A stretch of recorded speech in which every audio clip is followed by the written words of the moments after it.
ગર્જન ન્યૂઝમાં આપનું સ્વાગત છે। હું છું આપની સાથે કૃપાલી પરમાર। વાત કરીએ આજના મુખ્ય સમાચાર। પાદરા નગરના ઐતિહાસિક ઝંડા બજાર ખાતે ગુડી પડવાના પવિત્ર અવસરે પરંપરાગત ઝંડારોહણ કાર્યક્રમનું આયોજન કરવામાં આવ્યું હતું। વિશ્વ હિન્દુ પરિષદ દ્વારા આ કાર્યક્રમનું આયોજન કરવામાં આવ્યું હતું, જેમાં મોટી સંખ્યામાં કાર્યકરો અને નાગરિકોએ હાજરી આપી હતી। પાદરા નગરનો ઉદ્ભવસ્થાન ગણાતું ઝંડા બજાર ઐતિહાસિક મહત્વ ધરાવે છે। વર્ષો અગાઉ દલા પાદરિયા નામના વ્યક્તિ દ્વારા આ સ્થળે ધજા ફરકાવી પાદરા નગરની સ્થાપના કરવામાં આવી હતી।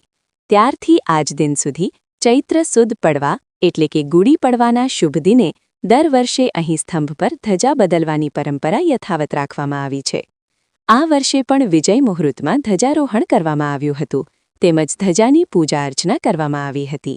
વિશ્વ હિન્દુ પરિષદ, બજરંગ દળ, આરએસએસ તથા પાદરા ભાજપ સંગઠનના હોદ્દેદારો અને વિવિધ હિન્દુ સંગઠનોના કાર્યકરો સાથે સ્થાનિક નાગરિકો મોટી સંખ્યામાં ઉપસ્થિત રહ્યા હતા।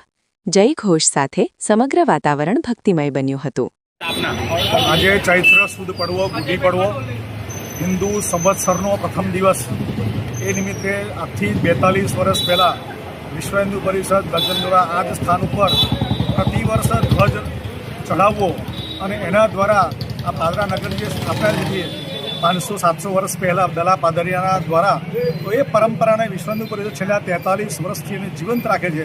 અને દર વર્ષે ચૈત્ર સુદ પડવાના દિવસે એટલે કે હિન્દુ સંવત્સરના દિવસે આ નવી પુનઃ ધજા બદલવાનો કાર્યક્રમ આજે શુભ મુહૂર્ત, વિજય મુહૂર્તની અંદર આજે સહુ હિન્દુત્વ પ્રેમી કાર્યકર્તાઓ, વિશ્વ હિન્દુ બજરંગ દળ, ભારતીય જનતા પાર્ટી સહિત અનેક સંગઠનોના ઉપસ્થિતિની અંદર આ કાર્યક્રમ યોજાયો હતો।